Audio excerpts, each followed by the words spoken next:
Hey Alex, I figured this would just be a fun way. You sent over the laps, and I figured you would appreciate some commentary or some criticism, and it also gives me the opportunity to just kind of practice the analysis.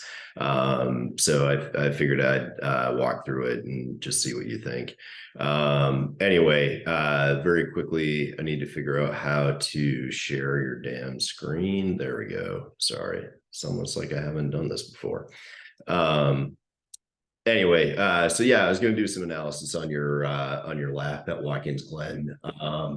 First off, man, I just I'm definitely I'm not being critical here. I am being critical. I'm being really critical about this because you're running fast as fuck, man. You are running 18 seconds a lap faster than I've ever done at the Glen, and it like you're kicking some ass out there. It looks fantastic. But I figured I'd just have some fun, walk through and show you some of the stuff that I might consider changing. And frankly, I'd appreciate your feedback on my feedback because I'm curious to see what other guys are telling you.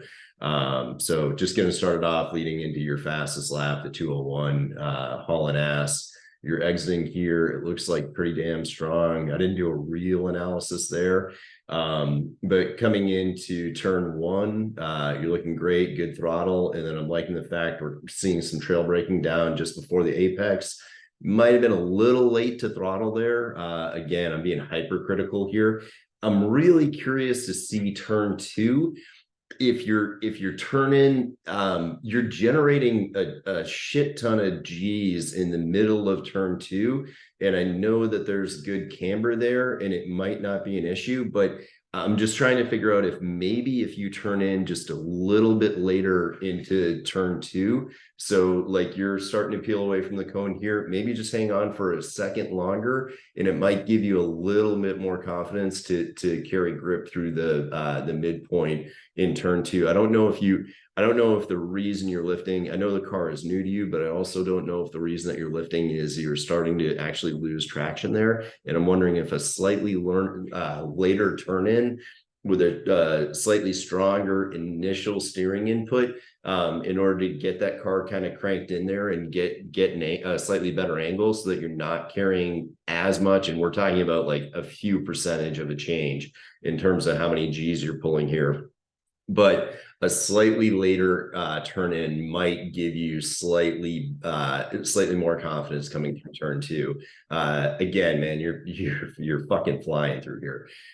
So you're coming in here, seeing some seriously good G's generating. I think I saw over 1.5 here at one point. There it is. Boom. You got 1.52. I mean, that's a ton of grip. Your line through here looks awesome. You're running, I mean, everything that you're exiting right at those rumble strips right there. That's just the freaking perfect line, man. You're on the throttle. Here you obviously had in previous laps, I noticed you dropped a little bit more throttle, but here you're carrying some more confidence.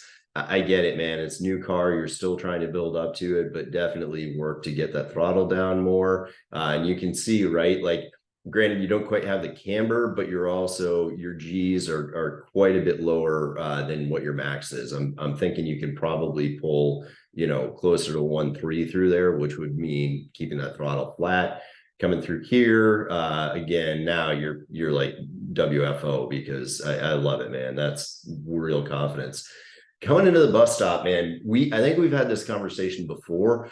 I'm really curious to see what the pros are doing because I feel like you're breaking early, and I feel like I'll explain my thought pattern here. What's happening is you're coming in, you're rolling in, and then you're braking hard in a straight line, and then before turn in, braking stops, right? Like right there, you're done braking. And again, this is why I was asking you about how stiff your suspension is. Because when I would run this traditionally, when I would run this previously, and granted, I was running softer cars, I would start that turn in. And then continue braking where this car is here. My braking zone would extend towards the second the second rumble strip that's on the left side here.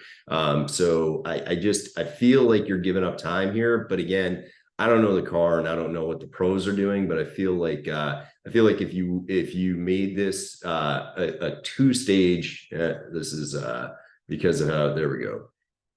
If you made this a two-stage braking area, and what I mean by that is so brake in a straight line, a little later, wait, then brake hard, ease off, turn that car in, brake a little bit more to bleed that speed, and use almost up to where whatever this is, I think it's Corvette, as your braking zone. And the reason that I suggest that is that'll allow you to continue to carry a time advantage off of that back straight and up all the way further into this bus stop. Because once we transition through the bus stop, we see here, right, that you end up coasting quite a bit. So there's full throttle there, boom, boom, boom, and then it's coast, right? So what I'm getting at is from the middle to the bus stop to the entry into 7, you could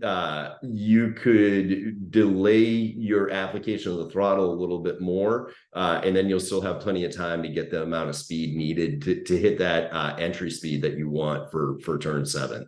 Again, man, I'm nitpicking here, but I think that might be how you get to the 2 minute flat zone, or possibly break that 2 minute mark in this car. You're probably gonna fucking do it the next time you're there, given the way you're advancing with this. But it looks great, man. Coming through here, I like everything I see. You're carrying good throttle here. Great freaking G's, man. 1.5, 1.4, 1.5. That's got to be absurd. And then coming into here, I like this a lot too, right? Like good trail brake, you see it brake falling off, boom, then start rolling on that throttle through that apex. Again, hypercritical, you may be able to bring the braking in a little bit later into there, carry a little bit more trail, but you're getting on the throttle at the right point, which is just before that apex. Boom, throttle on here. I noticed in some of the previous laps coming into the toe of the boot, you had a couple of issues. Here, it's always fucking tough to get that car to stick. You're doing well, just a little off that apex. I get it. But the one thing that I saw previously was this track out point on the left-hand side. You were like kind of hit and miss on some of the previous laps. This one, you fucking nail it. Boom, right out all the way to that cone, get back. Fantastic, man. Fucking killer run. Seriously, it is crazy fast. Good trail braking. Maybe carry it there a little bit more trail braking. Boom. And dealing with slow ass traffic. Boom. You look good, man. You look so good. Nice. That off camber. Boom. Go. Awesome. All the way out there. Dude, looking really good. I love the lines. I love seeing you driving this thing, man. Maybe that's so tough. That corner is so tough. And boom, all the way through there. God, really good, man. Really smooth throttle application, really hauling ass through there. Overall, man, again, I'm just trying to throw out some input. I thought I'd have some fun with this. Let me know what you think and if you agree with any of that. But you look like you're hauling ass out there, Alex. It looks really fucking good. Hope you had fun, and dude, I hope we get to share some time on the track soon. So take it easy, and we'll talk to you later.